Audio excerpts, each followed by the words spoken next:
CNN. Two Republican senators are set to introduce legislation Monday to replace Obamacare amid mounting pressure on the GOP to craft an alternative to the massive healthcare law. Senators Susan Collins of Maine and Bill Cassidy of Louisiana will unveil a bill that they are describing as an Obamacare replacement plan. In a statement, the duo promised that the proposal would give more power to the states on healthcare policy, increase access to affordable insurance and help cover millions of Americans who are currently uninsured.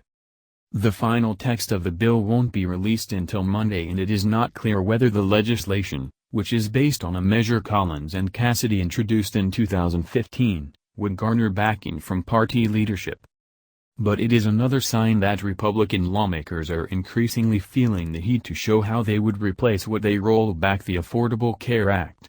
Former President Barack Obama's signature health care law covers some 20 million people and emerged as one of the most politically divisive issues of his presidency. The fear is that taking action to repeal the law would create deep instability in the insurance markets and potentially result in millions of people's coverage being disrupted or taken away.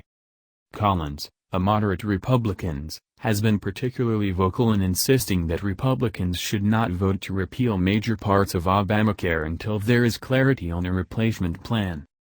Some of my colleagues have argued for immediate repeal without any replacement, an option that I reject, for it risks leaving millions of vulnerable Americans without affordable health insurance and would undo important consumer protections provided by current law, Collins said on the Senate floor last week. Republicans in Congress have already begun the process of overhauling the law. On day one of the new Congress, Republican senators used a budget maneuver to start the repeal process, although a final repeal bill is not likely to land on President Donald Trump's desk for some weeks, even possibly months.